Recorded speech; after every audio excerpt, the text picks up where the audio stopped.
We are going deep, y'all. You heard it. We are talking about why can't she preach? Why can't she pastor? Why can't Mm, she preach? mm. Talking about preaching, silencing women. Why are we silencing our women? Why are women being silenced? Period.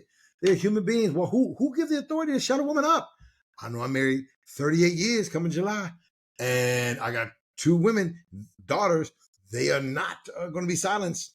I know that. They are not going to be silenced right now. They're going to tell you, right.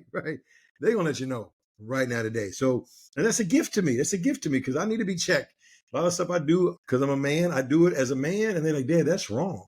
Wait a minute. I don't want that to be. And they school me up on that awareness like I would somebody who doesn't understand people of color in certain situations.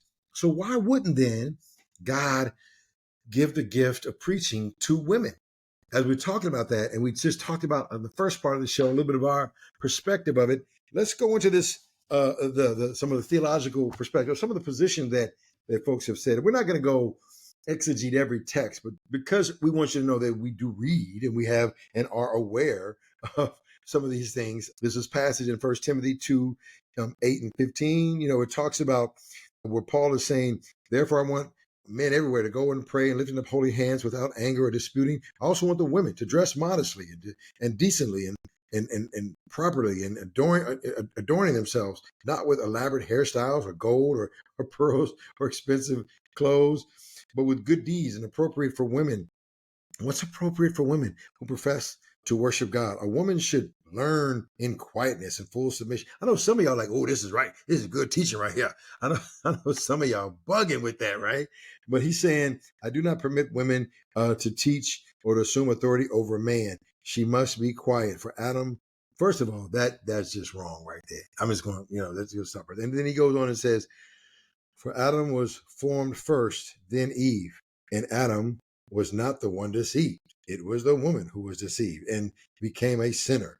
But women will be saved through childbearing if they continue in faith, love, and holiness with propriety. So there is the teaching oftentimes that can be or has been a foundation to suppress women in ministry, suppress preaching, suppress women in preaching. What do you say about that, Jay? Or Ruckus? What do y'all say about that, man? Yeah, this Timothy passage is interesting. I think we also should recognize that it's in the context of instructions mostly concerning prayer, not preaching.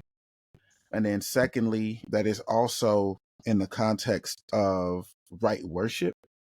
First Timothy is it goes down into qualifications next. Qualifications are not in chapter 2, they're beginning in chapter 3.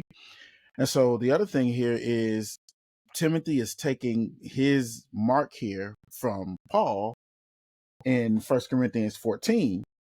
And so Right. unless you understand the context of 1 Corinthians 14, because Paul is Timothy's teacher, Right. then you won't understand what Timothy is saying here in 1 Timothy 2. So I just think we gotta make sure that we understand what's going on. There's some other deeper context behind this whole idea about modesty and clothing and the braided hair and the gold and pearls. And when you get into understanding the main idol worship that was happening in Corinth at the time, Oh yeah. you get to understand like what some of this is coming against. It's not coming against women in general.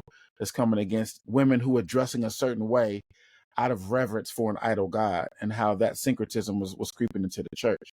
So Right. if you begin to do that, some of that deeper work, then this actually begins to make sense to you. But if you don't, and you just look at it at face value without doing any contextual work or going deeper, you'll use it wrong.